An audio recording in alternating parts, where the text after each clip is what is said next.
Assalamualaikum warahmatullahi wabarakatuh. Nama saya Syarifah Nur Aini dengan NIM 252410102052. Nah, di sini saya akan menjelaskan jawaban saya dari modul PSQL, modul ke-9 dan ke-10. Yang pertama, untuk soalnya, membuat transaction untuk menarik uang 100.000 dari akun ID 1. Nah, jika setelah penarikan saldo itu menjadi negatif, maka batalkan transaksi. Sebelumnya aku udah buat akunnya di sini dengan kolomnya ini ID, nama nasabah, dan saldo. Lalu aku juga ngasih value-nya juga. Yang pertama itu ini query-nya. Yang pertama membuat prosedur dengan nama tarik uang akun 1. Lalu ini language PL3 SQL untuk mendefinisikan eh, bahasa apa yang dipakai, lalu $, lalu mendeklar sebuah variabel baru, sebuah variabel. Nah, di sini aku pakai saldo baru dengan tipe numerik. Lalu di bagian ini isinya di sini update akun, lalu mengeset saldonya itu sama dengan saldo dikurangi dengan 100 karena kan di sini menarik uang 100. Lalu where ID-nya itu 1. Setelah itu saldo yang tadi udah dihitung dimasukkan ke variabel saldo baru. From account, lalu where ID-nya 1.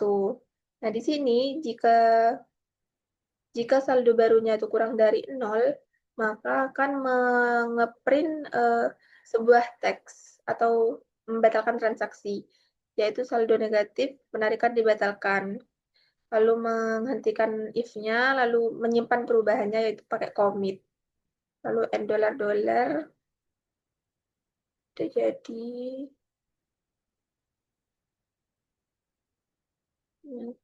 kita coba lihat. Hmm, kita lihat dulu saldonya. Tidak ada ya. Coba kalau di run lagi.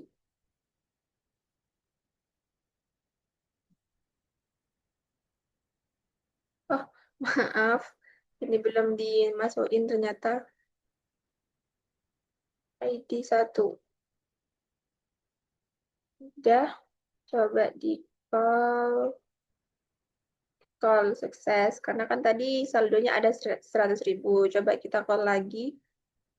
Nah, di sini bakal muncul tampilan saldo negatif penarikan dibatalkan. Nah, itu artinya saldonya udah habis. Setelah itu, soal yang kedua, setiap kali nasabah melakukan deposit, sistem akan mendapatkan bonus 1% dari nilai deposit ke saldo. Buat transaksi yang menambahkan deposit 500.000 ke akun ID 2, lalu bonus 1% secara otomatis. Dan komit hasilnya hanya jika kedua update berhasil. Nah, yang pertama, membuat prosedurnya dengan nama ini, lalu ya sama sintaksnya. Setelah itu, saya mendeklar dua variabel, yaitu variabel feed deposit dengan tipe numerik, lalu saya mengisi value-nya dengan 500.000. Karena tadi kan di sini disampaikan menambahkan deposit 500.000.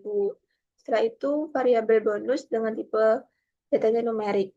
Di bagian bikin, saya membuat kalau variabel bonus itu isinya variabel deposit dikali dengan bonusnya tadi 1%. Karena di sini pakai Pascri, jadi diterjemahkan diubah ke desimal. Setelah itu pakai update akun, lalu mengeset saldonya itu saldo yang sebelumnya ditambah dengan fee deposit dengan ID-nya itu 2. Lalu update yang kedua yaitu saldo ditambah dengan bonus dengan ID-nya 2. Lalu di sini saya pakai commit. Setelah itu, karena kan tadi di soal jika kedua update berhasil, hanya jika kedua update berhasil, berarti saya harus memakai rollback. Kenapa? Karena kalau semisal update pertama berhasil, lalu update kedua tidak berhasil, maka yang dijalankan akan menampilkan pesan gagal memproses transaksi. Langsung saya run aja. Nah, di sini nggak bisa memproses transaksi deposit.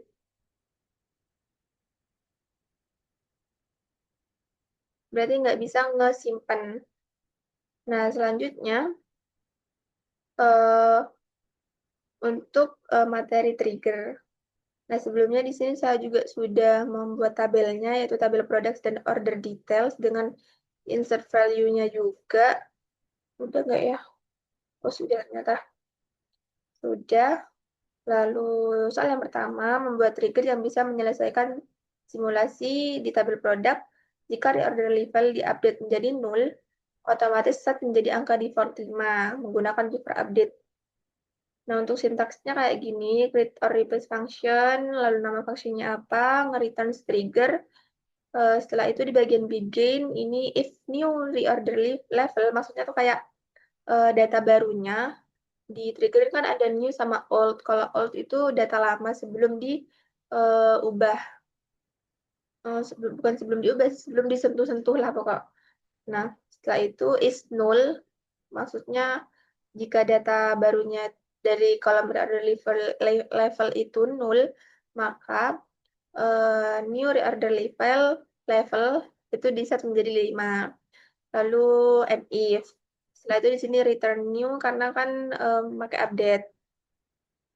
Nah, itu sama sintaksnya ini. Nah, di sini untuk create triggernya, di sini pakai nama triggernya apa, lalu di soal ini karena sudah dikasih tahu ya pakai beaver update, jadi pakai beaver update on products for each row execute function. Maksudnya sebelum mengupdate di tabel products, untuk setiap barisnya execute function. Nah, udah aku jalan belum ya? Kayaknya belum deh. Kita coba aja.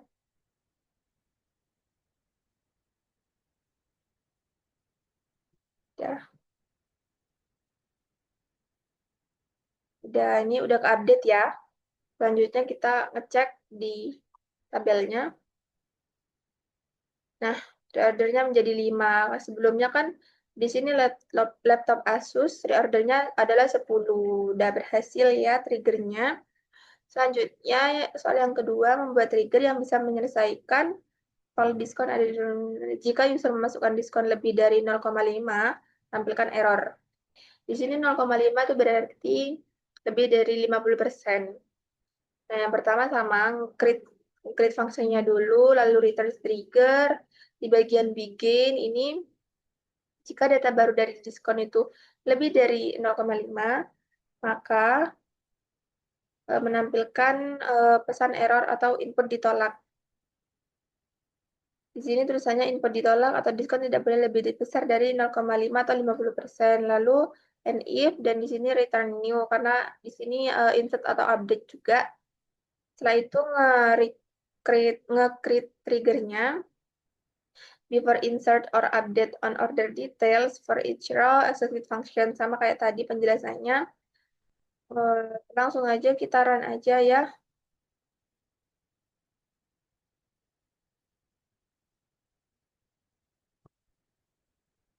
Lalu kita coba insert. Ini pakai diskon 0,75 berarti di atas 50% ya. Nah, akan menampilkan pesan seperti ini error handlingnya. Sudah sesuai dengan yang diminta oleh soal. Baik, itu saja yang bisa saya sampaikan. Mohon maaf apabila terdapat salah kata dalam penyampaian. Wassalamualaikum warahmatullahi wabarakatuh.